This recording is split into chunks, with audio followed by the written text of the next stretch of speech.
Hello everyone, and let's proceed with this induced EMF topic. And in the previous lecture you have learned this motional EMF, that if any rod is moving, then it has induced EMF created in it. So and we have found out how much that induced EMF that comes across its terminals. Now we will be focusing on this particular topic that due to rotation, if you rotate that metallic rod or object, then still you will find induced EMF is going to come in if it is happening in the presence of uniform magnetic field. So let's start with this particular picture, and let's say this is an arrangement, and this is, in this arrangement, this is a metal rod. So that's a rod and it's of metal, that means conductor. So it has to be conductor because EMF will be induced only on the conductors. So this is a conductor. Let's say length is given to us, that is L. L is the length, and this point, O point, is the hinge point about which you have hinged it. Now let's say it's being rotated about this hinge point by angular velocity omega. So this is how we are rotating it, and in this space there is the existence of magnetic field which is perpendicular in this way, and that's a B unless it's uniform. So if you got this uniform magnetic field existing in this space, and we are rotating this metallic rod by angular velocity omega, and let's assume this omega is uniform, so we are having this uniform omega, this uniform magnetic field, this is the length. Making sense? So we will find that there are going to be potential difference between these 2 points, initial and final, or we can say there's going to be EMF being created. So how that EMF will be created and how much that is going to be, both are important for us. So how we are going to deal with this? We will be dealing with this in very similar fashion as we have done already for that movement part, or that means motional EMF part. So we can say, let's say from this point, or this point of hinged, we move by certain distance upward, x distance or y distance or any distance number. And let's consider a small element on this particular location, and that's of dx length. If it is dx length, then we need to we can consider this dx or dl, you can call it as, and this dl is going to be in the direction of x. So this will have a direction in the upward direction. We can give a direction as well, right? And if we look this small element, this at this particular instant of time or situation, then we will find this particular dx element is moving, and it is moving in this direction with a velocity v, because this will be treated as a point which is x distance apart, so it will have a velocity in this direction, and that velocity is going to be r omega. R means radius, this distance, omega means this, so we can write it as x into omega. These concepts we are using from the rotational topic. So it's like a conducting rod is moving with velocity v in presence of magnetic field. So this will have induced this motional EMF, and let's say that motional EMF is del E because of this del, or dE because of this differential length element. So this is going to be, now you see this dl or this dx, x, and this velocity and this magnetic field, all three are perpendicular. Whenever all three are perpendicular to each other, then the magnitude comes out to BLV. That means B into V into L. In place of L, we are going to write dx. So this will become a small induced EMF on this small element. Moreover, what the direction this will carry? This will carry direction. We can think about the electrons. So if there is an electron is moving in this direction, so it's going to experience a force, magnetic force downside. So negative will be downside, positive will be upside. So we can say this small EMF is having some sort of this polarity. Are you getting this? So that means upside is going, downside is going to be negative. Now if we are able to identify these points, so we can find out what the total EMF is going to be in this particular conductor. So can we say induced EMF in nutshell is going to be induced EMF is going to be E is equal to integration of dE. Now what this integration is going to be? B into V into dx. Now we need to perform this integration depending upon the values. Like if B is uniform, so we will take this B outside. V is as a function of x, we have already calculated, so we can place that here. So this will become we can take this B outside, and this will be x into omega into dx.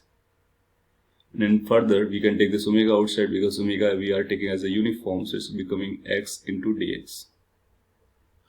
And then we need to place the limits. So you see x has to vary from this location to this location. That means x will be measuring 0 length up to L length. So limits will be running from 0 to L. Now this integration is not a big deal to perform, so you will get your answer from there. It's going to be B omega L square by 2. So that's going to be EMF induced in case of rotation. And we can remember this as a formula. So whenever any rod or any conducting wire is being rotated in uniform magnetic field B with omega angular velocity, if the length is L, so the battery or the EMF is going to be equal to B omega L square by 2. And here we can also remember this point, that this top point is going to be positively charged and the bottom point is going to be negatively charged. How we are deciding that? Based on this. And how we are deciding this thing? This is based on the electron and the force acting on this electron because of motion, using the force F is equal to QV cross B formula.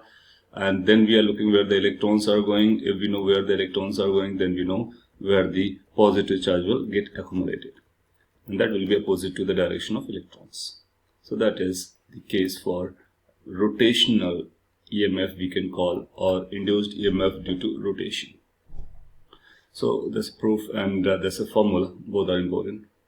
Now if this conducting wire or rod which is rotating is not a straight, then what we are going to find this induced EMF. So let me draw some random picture. So this is, let's say, let me draw like this. Wire is hinged at this point O, and it is, let's say, of this geometry, and this random geometry wire is being rotated about this hinge point O with a uniform angular velocity omega, and there exists a uniform magnetic field B in this region perpendicular to this arrangement. So in this situation there are two terminals. One terminal is this, another terminal is this, and we need to find how much the induced EMF is going to come in because of this rotational aspect. And if we want to prove it, we can start with the same way. This is total length, let's say, that will be given to you, and we can say let's consider any small element here somewhere, this on its length, along its length, this. When we consider a small element, so it becomes we can consider it a straight line type. So this is straight DL. And if we are considering this as a DL along the length, then because of rotation, you'll find there's going to be a velocity of this particular segment. Again, idea is this: we will be studying this and finding its velocity, and then finding EMF across this. Then we will be adding up to all elements. So this is going to have a velocity perpendicular to the line joining it from the hinge point. So let's join this as a hinge point, and we consider this distance. Let me draw, if it is proper, or let me draw a straight line. That's going to be good. So that's a straight line, and this, let's call it to be x. If it is x, then this will have a dx in this direction. Now x we are measuring in a radial direction, So dx or dr is going to be in the radial direction. So that's going to be dx for us. They are small element. So we are drawing there. And we know when any object has a purely rotational aspect, then this velocity is perpendicular to this radius. So velocity will be perpendicular to the radius. That means this angle is going to be 90 degrees, isn't it? And if this is 90 degrees, so we can be writing this velocity as v is equal to r omega. Here r is x, so we will write it as x omega. So there are two differential elements that we are considering. One is a dl, another is dx. Dx is a component of dl in particular direction, in the direction of x. So let me draw that a small picture as well. So this is I'm saying dl, and there is another vector that is coming in, differential small vector, that's this, and that is being called as a dx. Let's assume this angle is theta, and if this angle is theta, so we can say they are making angle theta with each other, and this dx is in the direction of radial and dl is along the length direction. Now this dx can be treated as a component of this dl. So dl will have a two component, one perpendicular to this dx, another in the direction of dx. So dx can be written as this dx can be written as dl cos theta. So let me write separately. Dx is equal to dl cos theta. Makes sense? Okay, so we will use this whenever it's required. Now we will perform this differential element in such a way so that we can write its induced EMF. So you write induced EMF in differential element, differential length element.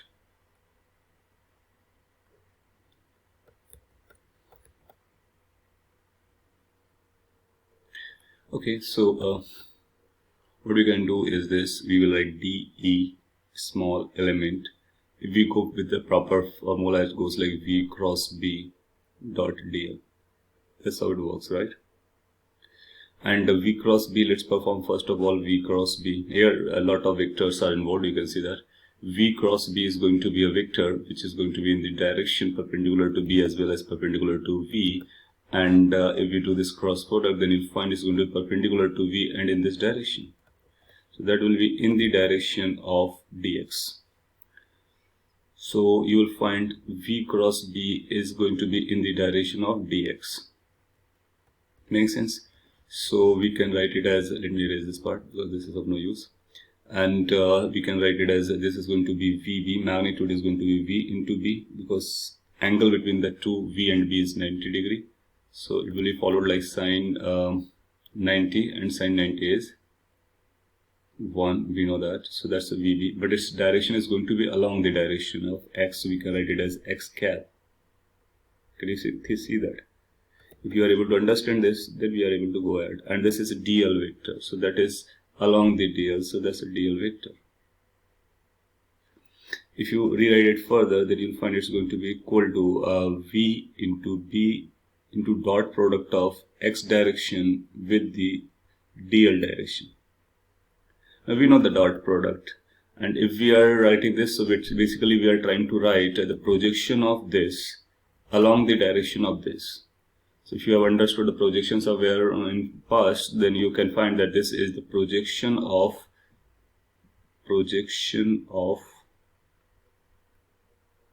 dl vector in x cap direction, and which is basically called component, of dl in the direction of dx, which is dl cos theta you can write, or you can simply write it as a dx. If you are getting this point, then it becomes almost sorted out. It becomes dE is equal to V into B into dx. Now V is given as x omega, you can see from here.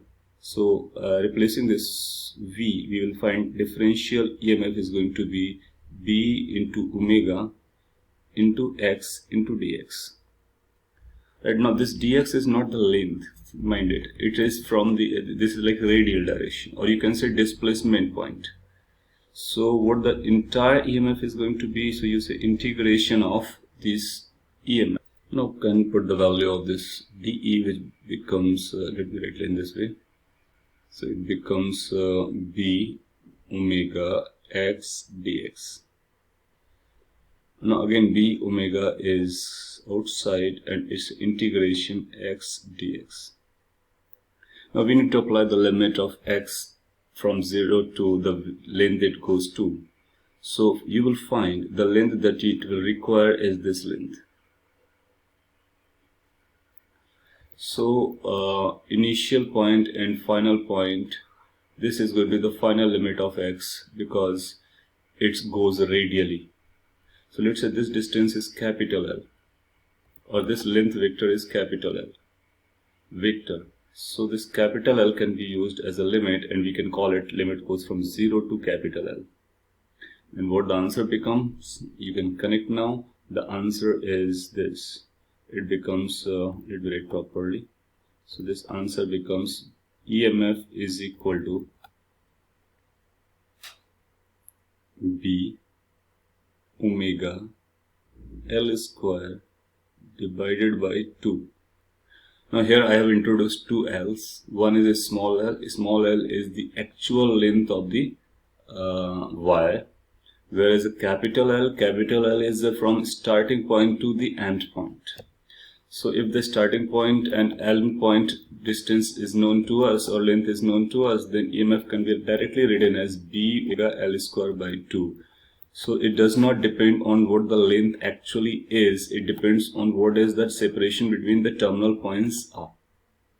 So this becomes the formula. So here we have proved a formula, or we have got a formula for any shape of conducting wire. If it is rotating, its answer is going to be B omega L square by 2 simply, and for that sake you need to simply catch one thing, the initial and final displacement point or length.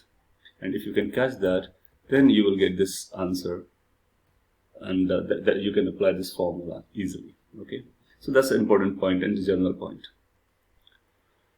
Okay, so there's example related to that, and simple example you can catch that. It says find induced EMF, so we need to find induced EMF in semicircular metallic wire. So that's a semicircular metallic wire, and it is being rotated in uniform magnetic field. So B is uniform magnetic field, constant angular velocity. So let's say this omega is a constant angular velocity. Moreover, its a radius is also given. So radius of this loop is radius is equal to A. So you can pause the video and solve it quickly, and then check. So it's going to be equal to, how we are going to write it as, like this is wire, so we need to worry about this length. That's all. This L vector. And what this L is going to be? L is going to be twice of the radius, that is twice A. So we can apply the formula. Induced EMF across the two ends is going to be equal to B omega L square by 2.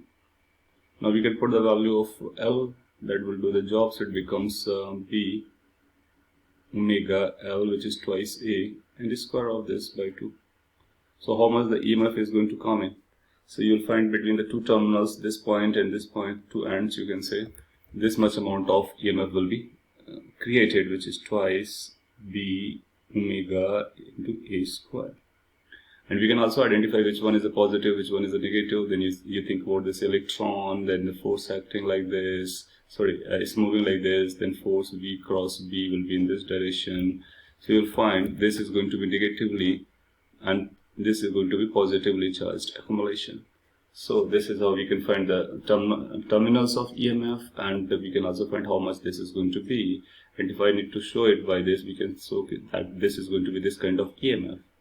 So this particular rotation will create this kind of battery or EMF, which is going to be equal to twice B omega A square. Now from here you can see the strength of EMF created. If more the B strong the B you apply, more stronger you will find the EMF is going to be generated. Moreover, if B is 0, that means if you have no magnetic field, no EMF will come at all. Right, so that's obvious point. More angular velocity you give it, that means more rotation, faster rotation if you give it, it's going to be larger in number. Moreover, if you have a bigger size of the loop, you will find more EMF is going to be created. So that means from this expression we can think of how on what parameters this EMF depends, how we can increase this EMF if needed. Okay. Let's take another example related to induced EMF. So it says find induced EMF across the given points in different cases. So the first part is this. So let me draw a picture first. So let's say the picture is like this. It says we need to we have this, let's say, conductor. This is not conducting rod, rather this is a conducting sheet or plate. Okay, so this is being moved with a velocity v, and this is the magnetic field that is existing. And let me make a bit different. Let's say velocity is in this direction, so it will consider all the cases. This is the velocity, and this velocity is making an angle theta with the perpendicular direction or the vertical direction. Magnetic field is still existing inside, and it is uniform. And we have been given the dimensions of this plate as well. So that's a conductor, and it is undergoing purely translatory motion, so no rotation, so it's related to translation. And we have been given this as a length L, so this is L length, this is B thickness, so these are the two dimensions are known to us. And we need to find the induced EMF across few points, so I'm going to mention those points and we need to find that EMF. Let's say first point is this is called 1 point and this is called point number 2. So we need to find this EMF across points 1 and 2. So let me write this question. It says across this point this, so we are looking for EMF across point 1, 2, or 1 and 2 you can call it. So this EMF, induced EMF, we need to find. So what we do for that sake, we will consider this 1 point and 2 point which is here. We will see how much the length they are having. So that length is L. So we will draw there.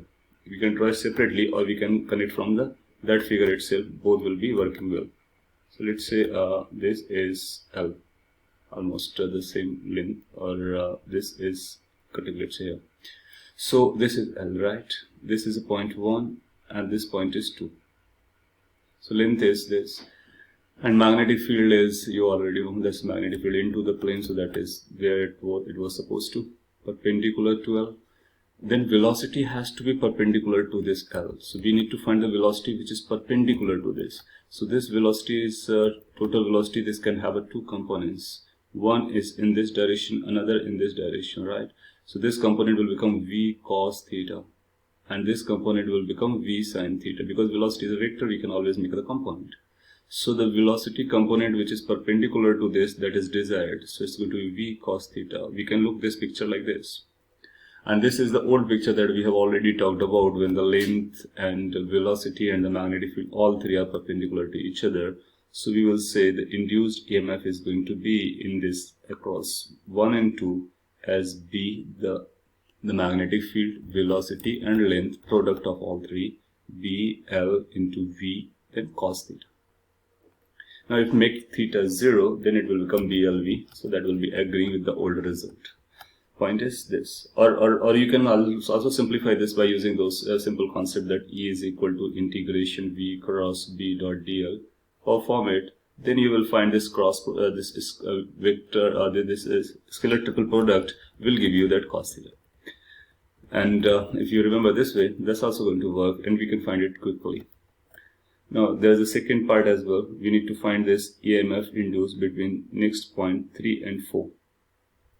So I need to draw where the 3 points. So let's say this point is 3, this point is 4. So 3 and 4 points are being chosen along the direction of B. So how much the EMF across these two terminals are going to be. So for that sake, we are going to do this stuff, that thing that we did. The point is, this is not a one-dimensional object. If it is one-dimensional, that works. in this way. If it is two-dimensional, then we can consider all the dimensions separately and following this rule. That's the point I'm trying to highlight. Now if you consider this 3 and 4 points, so this 3 point and 4 point is going to be like this, straight, right? And that's a 3 point, that's a 4 point, and we need to find the length, which is B. So instead of L, we are going to use B now. Magnetic field is into. Okay, that's great. And what is going to be the direction that we are requiring? We require the velocity which is perpendicular to this rod or this length. So here the component of velocity exists in this direction. Which component? This component. So this component of velocity will create EMF across these 2 points. This velocity will create a potential difference across these 2 points. And this velocity is V sin theta. V sin theta. So we will get this EMF induced in this segment is as B, L in place of L we are going to write this small b into velocity, which is V sin theta. Making sense?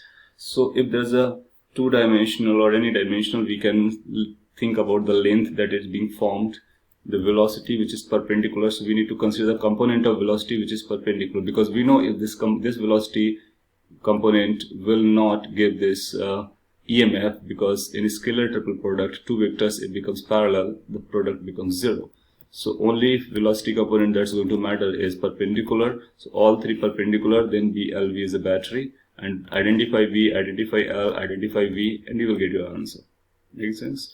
Now if you can extend this for three-dimensional, if there's a three-dimensional like a cuboidal material conductor, then you'll find the third dimension can also be found out like B, then velocity component, if at all the velocity component goes there. That's how you can handle it. One more point we can add with this is the polarity, where the positive and negative is going to be. So look at the electron over here moving in this direction. V cross B is going to be upward, but it is negative, so force will be downside, so electrons will be coming downside. So you will say this is going to be negative and this is going to be positive. And arrangement is exactly similar to the earlier one, so you can also remember that. In this case, what you need to do, again imagine that electron, how these electrons are going to move. So this is a velocity, and this velocity, this electron, this B, so V cross B will go this side, but this is negative, so force will be in this direction. Then ultimately you'll find this will be negatively located and there will be positively charged located. So this is how you can get the polarity, this is how you can get the magnitude, so you know the battery. That means this is going to have like two batteries. One battery will be in this way, and this is EMF 3,4, and another battery is in the vertical sense, which is this, and this battery is EMF 1,2. That means if you connect this with these two terminals, you can get this battery working. If you connect anything with these two terminals, you will find this battery to be working. So this is how you can see which battery is working depending upon which connection we are putting in.